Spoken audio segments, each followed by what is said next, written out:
So we're gonna make some creamy meatballs and gravy. So it's gonna be kind of like Swedish meatballs, but our way. And that gravy is gonna go on top of that rice. So I'm gonna go ahead and move all this stuff out the way, and y'all know what to do. Let's go ahead and get cooking. Ho, ho, ho!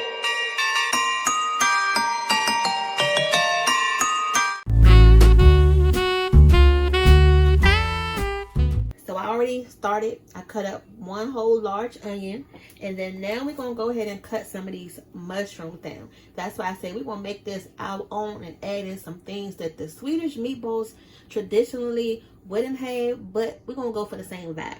Now some of these are pretty big, so I'm just gonna cut these down into like thirds. Don't overthink it. And y'all know these mushrooms in the containers come in different sizes, so if it's already chopped down enough for you, then that's fine. So ones like that, just going to chop it right in half. So we're going to use this whole container because they're going to shrink down anyway, and mushrooms are good. Y'all know, go ahead and eat your vegetables. You know how we feel about that. All right. So I always start out with some oil, and we're going to cook these separate from the meatballs. Those meatballs are going to cook at a different temperature because they're frozen. And if you put them in here at the same time as your onions and your mushrooms, you won't find it harder to do it that way at the same time. So just trust me, let's do it this way. And that little smoke right there, that's just from the burner, so don't pay that no mind, y'all.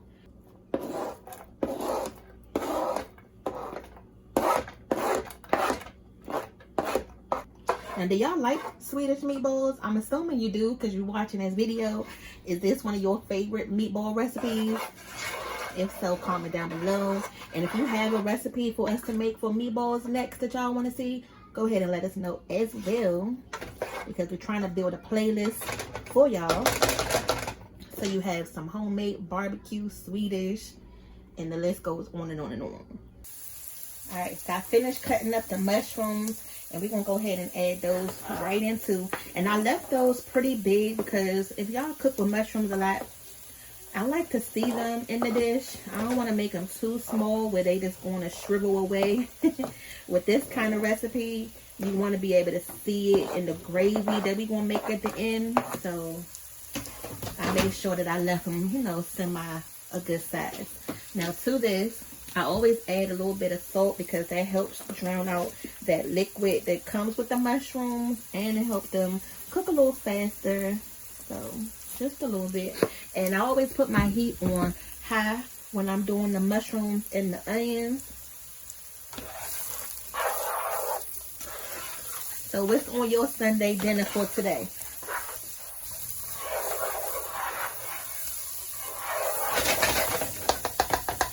Now we haven't made something like this in a while, nice and comforting. Oh yeah, it's gonna sit on your belly, but hopefully it won't give you the itis too bad where you can't function after the fact. Don't be blaming us now. We just providing you with the recipe, okay?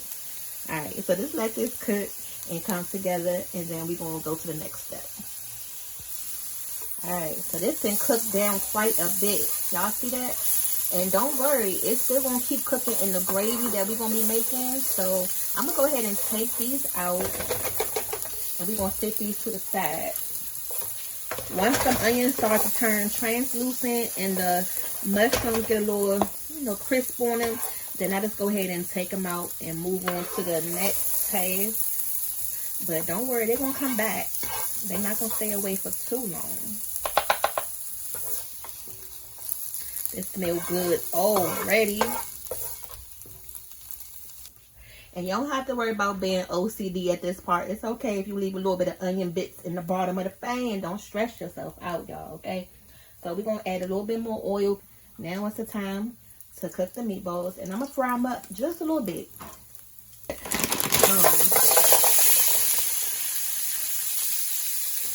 So just make sure you get them nice and coated in that oil first.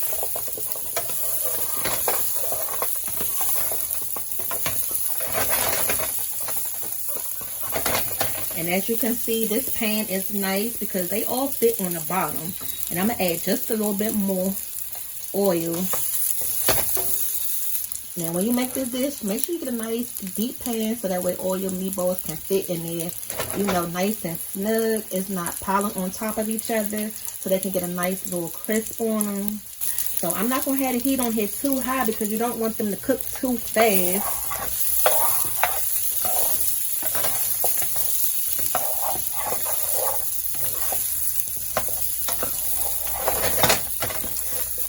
Alright, so these going to chill out on medium high. They're going to cook all the way through. And I didn't even plan on buying these meatballs. It just so happened when I went into Walmart, this is what they had in the freezer. And I was like, okay, you know what, let me go ahead and grab these quick meatballs. We're going to go ahead and make a quick little dinner with them. So here we are tonight showing y'all. These meatballs are looking good. And you want to cook them into, they cooked all the way through. You see they starting to get a nice crust on it. So it's been about 10 minutes since they've been in this pan. And when you press on it, you can see they nice and soft now. All of that ice is not on it anymore. So now what I'm going to do is we're going to go ahead and start working on the gravy. I'm going to cut this pan down on low while we do that. So what I'm doing here is opening up the can of the cream of mushroom soup. This is going to be our special add that we're going to add into these Swedish meatballs today. And then this is some beef broth. That's going to help our sauce. This is going to help us make this gravy even richer. If y'all watch our videos, when I'm making like casseroles or anything like that, I always like to start in a regular bowl, mix it, and then add it to whatever I'm putting it into. It just makes it easier to mix it that way. So we're going to use this whole can. And this is just adding more mushroom flavor onto what we got in the pot already. Oh yeah. Okay. Now to this, we're going to go ahead and add the whole can of this beef broth. I need a new whisk. Now, if y'all got a whisk, just go ahead and whisk this together. Should have used a fork, but it's okay. We're going to go ahead and get the job done nonetheless. Look at that. Don't that look good already? And then we're going to go ahead and put this mixture on top of those meatballs and just let this come together, get nice and thick. Okay, actually, we can go ahead and add that right here. There's nothing wrong with that.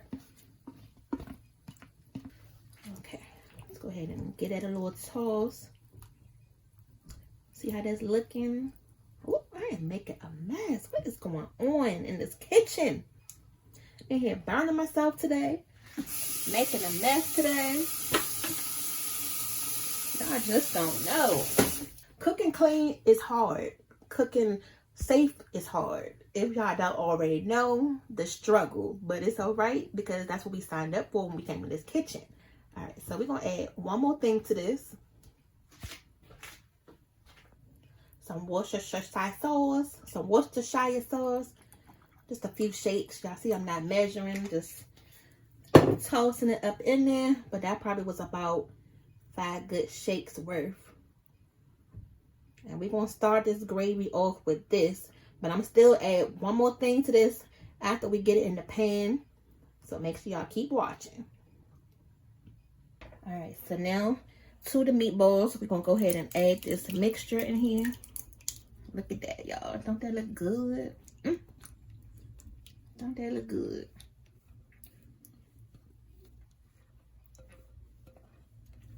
That's perfect. Now this going to sit for a while and come together just like how we want it to be. And I want to make sure we have enough gravy in this pan because this is going to go over top of some rice, y'all. You know what I'm talking about. I'm just add a splash of milk. All right, that's it. And the milk is so that it can just thin out a little bit with that cream of mushroom. Y'all know how condensed that can is. So that'll help it along. But I'm going to turn this pan up to high so it can come up to a boil. And then we're going to let this simmer down until we go ahead and finish cooking the rice. But let me taste this to make sure the seasonings is right. All right, so it still need a little something. We're going to add some onion powder, a little bit of garlic powder, just a tad bit of salt. So let's just let this come together and sit to the side, and it's going to be good. And then the last thing you're gonna do is just put your top on it and just let it simmer away. I switched burners, but y'all see that? Once it starts to come up to a bubble, you can go ahead and let it simmer and turn your pan down. So that way you can just forget about it and start working on something else. It's gonna be okay. Let's leave it alone. It's all right. So for the rice today, we're gonna go ahead and use this jasmine rice. Now we recently had a subscriber that asked us how to make our beef bouillon rice that we always show y'all on the side of our meat dishes. So we're gonna show you how to do it real quick. So into this pot, I'm gonna put 2 cups of rice. We always started out with either 2 to 4 cups of rice, but tonight I'm gonna do 2. And we always toast our rice first. So just a little bit of oil in there. Go ahead and turn your heat up high so this can go ahead and start to toast. It just makes it so it's a nice little texture on the rice. You see all of those rice pieces get nice and shiny looking.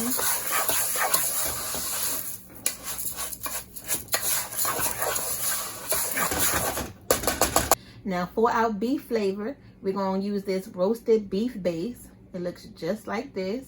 If you don't have this, then you can just use the beef bouillon, the powder form. It works just as good, but this is more concentrated. So I normally do a nice good, okay, so that was a nice big teaspoon of that. And this is going to give our rice that beef flavor. Now before we add in our liquid, we're going to stir this up.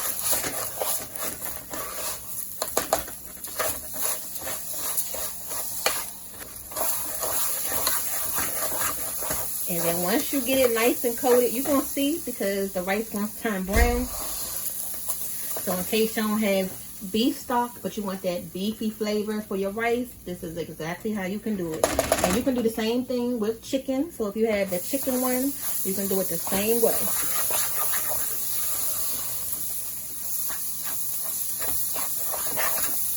Now we got 4 cups of water in here.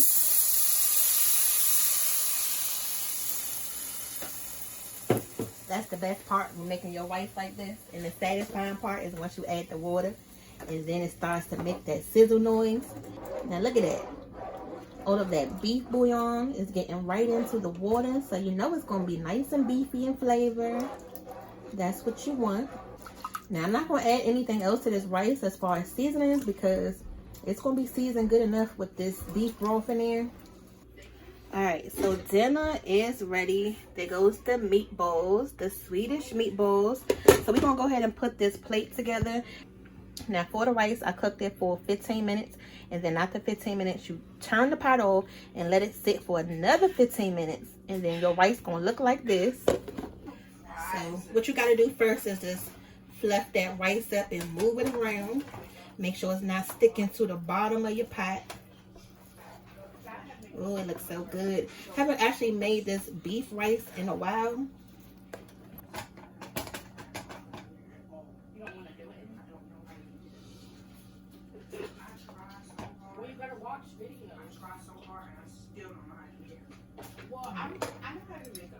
Alright, so there go the rice up close. That beef bouillon flavor rice. So once you get your rice on the plate, then you're going to go in with your meatball gravy and kind of like nudge it right in there so it won't be going all over the place. Put your meatballs down. Get some of those mushrooms. Ooh. Make sure we get some more gravy on top, y'all. Yep, this is your plate. Ooh, don't that look good? Okay. So let's go ahead and sit this down because we don't want to drop this. And we got to put your vegetables on the plate too. Come on. And then now let's go in with the mixed vegetables. Just give it a little toss and turn. We'll put it right there beside it.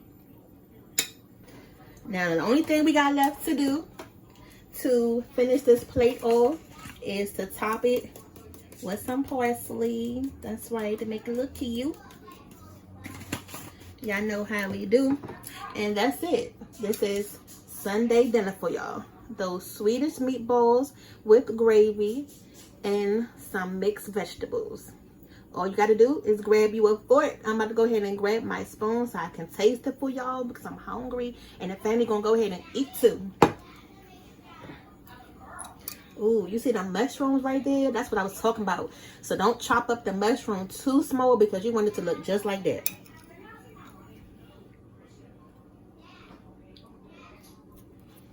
Oh my God.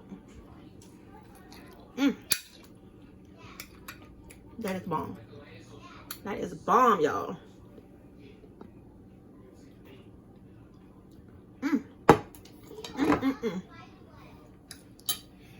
For some dang on frozen meatballs and it's dinner on the fly, y'all gotta try this. As always, make sure y'all come back to see the next recipe. And then make sure you go over to our new channel, our clips channel, which will highlight something in this video, which will be straight to the point and direct. So that way, if you don't want to watch this whole video, you can just get a little snippet of something that you liked. So I'm going to go ahead and finish eating this while it's still hot, but we're going to see y'all back for the next video. See y'all later. And a happy new year. Now bring us some